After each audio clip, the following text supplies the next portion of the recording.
नमस्कार। मैं वीके शास्त्री अपने चैनल के माध्यम से आप सभी दर्शकों का बहुत बहुत स्वागत करता हूं। अश्वनी मास की पूर्णिमा शरद पूर्णिमा की रात 28 अक्टूबर 2023 रात्रि 11:28 से वर्ष 2023 के दूसरे चंद्र ग्रहण की शुरुआत होगी। ये चंद्र ग्रहण शनिवार की रात 11:28 से शुरू होगा और अगले दिन 29 अक्टूबर रविवार की प्रातः 2:24 तक लगेगा। 28 और 29 अक्टूबर के बीच में ग्रहण का लगना, जब 2 दिनों को मिलाकर के चंद्र ग्रहण लगे तो विशेष प्रभावी होता है।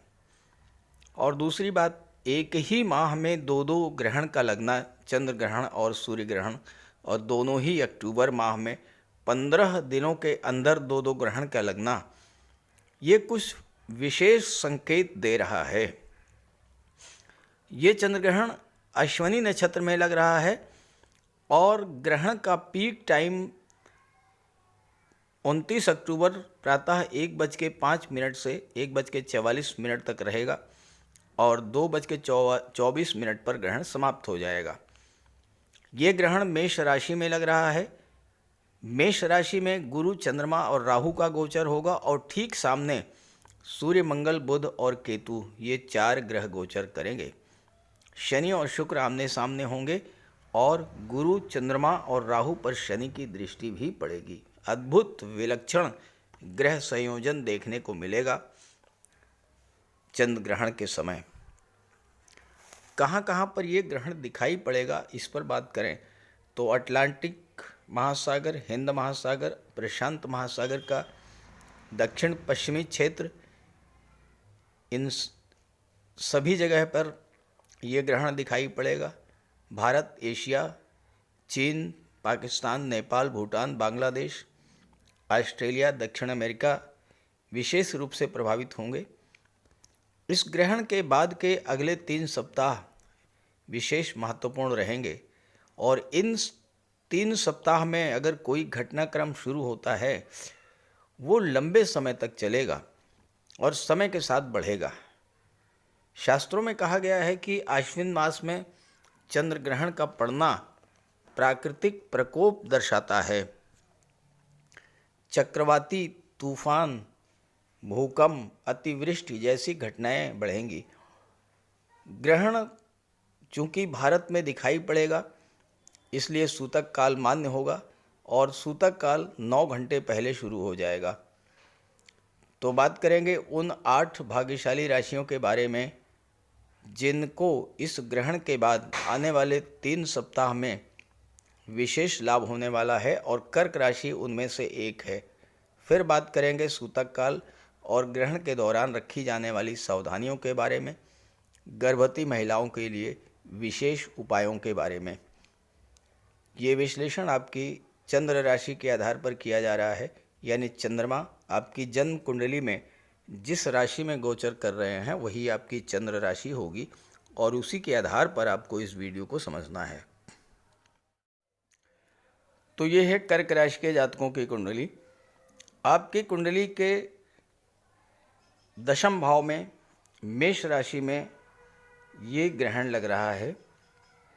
मेष राशि में गुरु, चंद्रमा और राहु का गोचर होगा और ठीक सामने तुला राशि में मंगल, केतु, सूर्य और बुध का गोचर होगा। ग्रहण के दौरान चंद्रमा अत्यधिक पीड़ित होंगे क्योंकि इस बार का जो ग्रहण है इसमें चंद्रमा 1 नहीं, 2 नहीं, पूरे 4 पाप ग्रहों के प्रभाव में रहेंगे। राहु के साथ चंद्रमा का गोचर है, शनि की दृष्टि पड़ रही है, मंगल और केतु की दृष्टि भी चंद्रमा पर पड़ रही है। तो चंद्रमा 4 ग्रहों के प्रभाव में रहेगा और इसलिए चंद्रमा बहुत ज़्यादा पीड़ित होंगे इस ग्रहण के दौरान। अब चंद्रमा क्या है? चंद्रमा तो हमारा मन है। चंद्रमा की दृष्टि 4थे भाव पर पड़ेगी। चौथा भाव क्या है? चौथा भाव आपका पारिवारिक वातावरण, आपका परिवार, आपके घर का माहौल, घर का वातावरण, आपकी माता, मातृभूमि और भूमि भवन प्रॉपर्टी, ये चौथा भाव शो करता है। चंद्रमा की दृष्टि पड़ेगी, चंद्रमा पीड़ित हैं। चंद्र ग्रहण के समय और चंद्र ग्रहण के बाद भी 30 अक्टूबर को 10:28 तक प्रातः आपको विशेष सावधानी बरतनी पड़ेगी।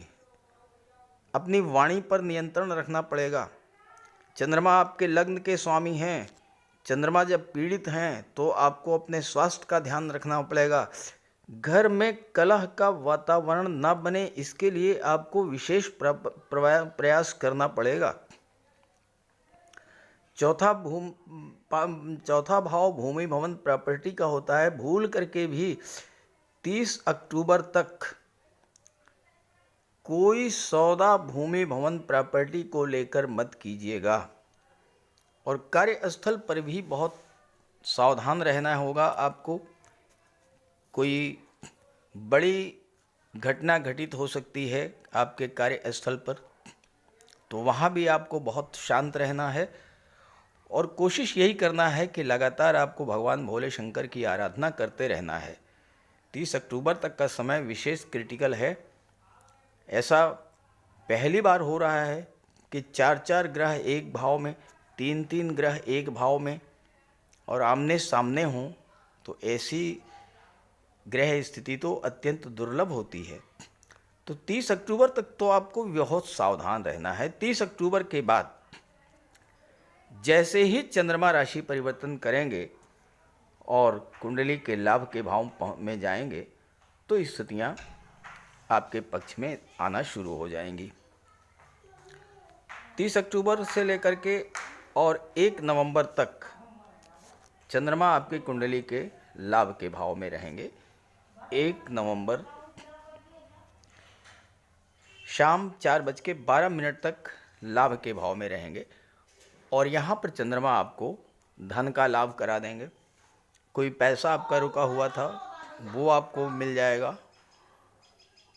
और साथ ही साथ चंद्रमा की दृष्टि पंचम भाव पर पड़ेगी तो संतान की तरफ से कोई अच्छी खबर आपको मिल सकती है।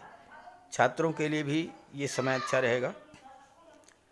1 नवंबर के बाद चंद्रमा राशि परिवर्तन करके 12वें भाव में चले जाएंगे और 1 नवंबर से 3 नवंबर प्रातः 1:24 तक चंद्रमा का गोचर 12वें भाव में रहेगा। और ये समय ऐसा रहेगा कि आपके विदेश जाने के योग बनेंगे। हालांकि खर्चे बढ़ सकते हैं, खर्चों पर आपको थोड़ा नियंत्रण रखना पड़ेगा, स्वास्थ्य पर भी ध्यान देना पड़ेगा, लेकिन इसके अलावा विदेश से आपको लाभ भी होगा और विदेश जाने का योग भी बनेगा। 3 नवंबर के बाद चंद्रमा आपके लग्न भाव में आ जाएंगे। चंद्रमा हर तरह से पाप प्रभाव से मुक्त हो चुके होंगे और लग्न भाव क्या है, आपका व्यक्तित्व है, तो आपके मन में जो डर, भय, चिंता, तनाव ये सब समाप्त होगा। स्वास्थ्य में भी सुधार रहेगा। और 3 नवंबर से लेकर के 6 नवंबर बाद दोपहर 1:22 तक चंद्रमा आपके लग्न भाव में ही गोचर करेंगे। इस गोचर काल में आप सप्तम भाव पर चंद्रमा की दृष्टि पड़ेगी और सप्तम भाव आपका दाम्पत्य जीवन होता है, तो परिवार में भी प्रेम सौहार्द का वातावरण बना रहेगा। घर में कोई धार्मिक या मांगलिक आयोजन भी हो सकता है। चंद्रमा आपकी राशि के स्वामी हैं और एक तरह से देखा जाए तो आपके लिए चंद्रमा का गोचर बहुत ही शुभ भाव में हो रहा है और 30 अक्टूबर तक का ही समय ऐसा है जिसमें आपको विशेष रूप से सावधान रहना पड़ेगा, क्योंकि 30 अक्टूबर के बाद चंद्रमा आपकी कुंडली के लाभ के भाव में गोचर करेंगे, फिर धन विदेश भाव में गोचर करेंगे और इसके बाद आपके लग्न भाव में गोचर करेंगे। तो 30 अक्टूबर से लेकर के और 6 नवंबर को चंद्रमा आपके धन भाव में गोचर करेंगे। तो यहाँ पर चंद्रमा का गोचर होने से आपकी धन संबंधी समस्याएं जो आपको परेशान कर रही थी लंबे समय तक, उससे आपको राहत मिलेगी। परिवार में भी आपस में तालमेल बना रहेगा और वाणी भी आपकी मधुर होगी। धन संचय का भी योग बनेगा।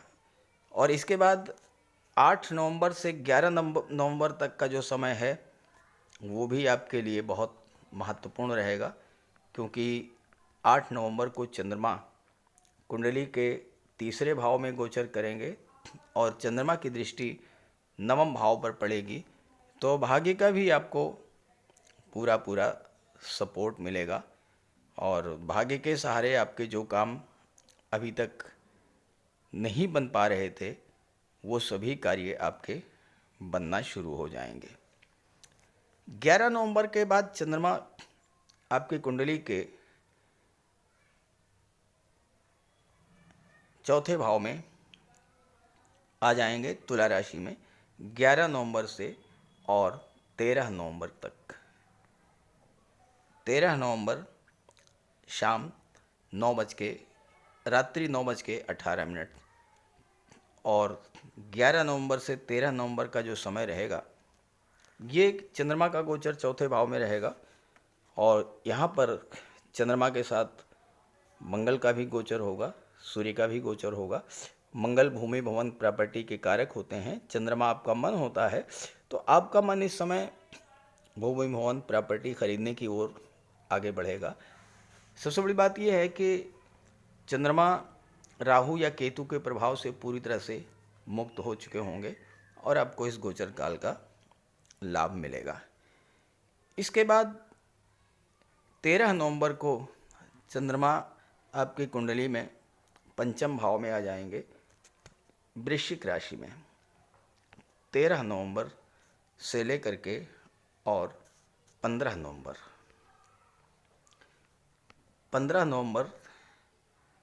प्रातः 3 बजे तक चंद्रमा पंचम भाव में गोचर करेंगे। छात्रों का मन स्थिर रहेगा, पढ़ाई में मन लगेगा, संतान की तरफ से भी आपको शुभ समाचार की प्राप्ति होगी और चंद्रमा की दृष्टि 11वें भाव पर पड़ेगी तो धन लाभ का भी योग बनेगा। आपकी इनकम बढ़ेगी, धन की प्राप्ति होगी। तो 30 अक्टूबर से 15 नवंबर तक का समय आपके लिए बहुत अच्छा रहेगा। चंद्रमा आपको बहुत कुछ ग्रहण के बाद देने जा रहे हैं, लेकिन 15 नवंबर से लेकर के 18 नवंबर का जो टाइम पीरियड रहेगा 3 दिन का समय, 15 नवंबर प्रातः 3 बजे से लेकर के और 18 नवंबर प्रातः 7 बजे तक, यानी 15, 16, 17 और 18 की प्रातः, ये जो समय है ये चंद्रमा आपके कुंडली के छठे भाव में गोचर करेंगे और यहाँ पर आपको स्वास्थ्य का विशेष ध्यान रखना पड़ेगा। कोई पुराना कर्ज आपको परेशान कर सकता है और कोई क्रॉनिक डिजीज़ है वो भी आपको परेशान कर सकता है, तो इससे आपको सावधान रहना होगा। हालांकि विदेश जाने का योग तो बनेगा। तो इस तरह से चंद्र ग्रहण के अगले 3 सप्ताह के बीच क्या क्या घटनाएं घटित हो सकती हैं इस पर एक चर्चा हो गई है। अब ध्यान रखें, चंद्र ग्रहण के दिन आपको उपाय करना है, सावधानियां रखनी है। तो क्या क्या उपाय करने हैं, क्या क्या सावधानियां रखनी हैं, आइए इस पर बात कर लेते हैं। चंद्र ग्रहण का बहुत अधिक ज्योतिषीय महत्व है। चंद्रमा हमारा मन है और हमारे मन पर चंद्रमा का नियंत्रण होता है। चंद्रमा मन, मस्तिष्क, सोच, विचारधारा, संवेदना और कल्पना शक्ति का कारक है। मन के हारे हार है, मन के जीते जीत। और यही चंद्रमा जब पीड़ित होता है तो हमारा मन, मस्तिष्क और हमारी सोच भी प्रभावित होती है। तो चंद्र ग्रहण के दौरान और सूतक काल के दौरान पहली बात आपको ये ध्यान में रखना है कि कोई भी शुभ कार्य नहीं करना है। दूसरी बात, सूतक के दौरान सोना नहीं है, जागते रहना है मंत्रों का जाप करें। भगवान भोले शंकर के मंत्रों का जाप, ओम नमः शिवाय या महामृत्युंजय मंत्र का जाप करें। भोजन नहीं बनाना है, और अगर बनाएं तो तुलसी पत्र डाल करके रखें। ग्रहण समाप्त होने के बाद स्नान करें। घर और पूजा स्थल पर गंगा जल का छिड़काव करके घर को शुद्ध करें। सूतक काल में घर में अगर मंदिर है तो उसके कपाट बंद कर दें, नहीं है तो देवी देवताओं की मूर्ति का स्पर्श ना करें।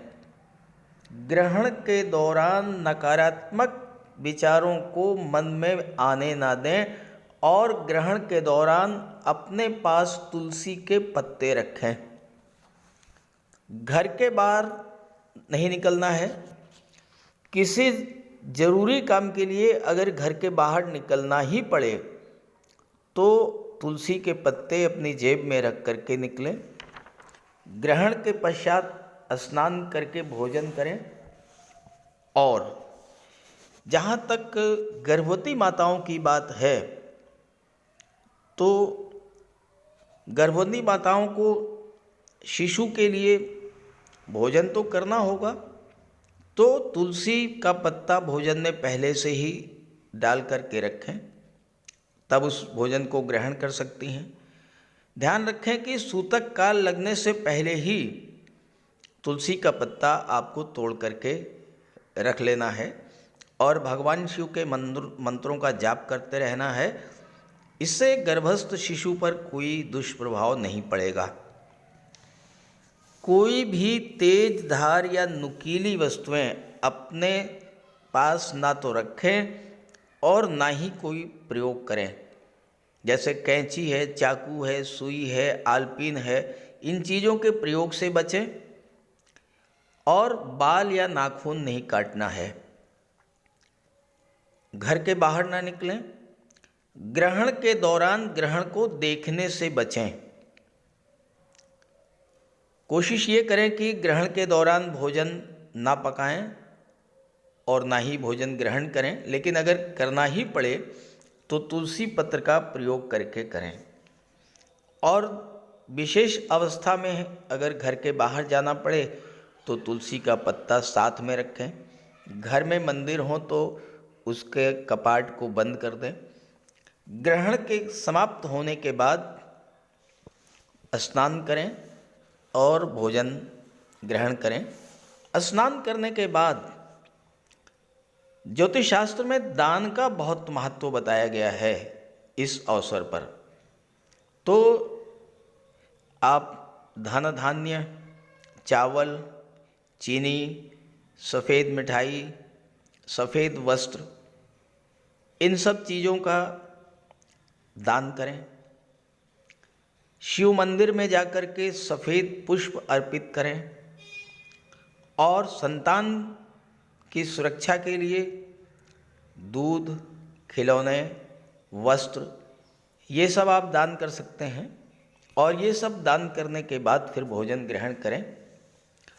तो ये तो रहा चंद्र ग्रहण पर उपाय और गर्भवती माताओं के लिए विशेष उपाय।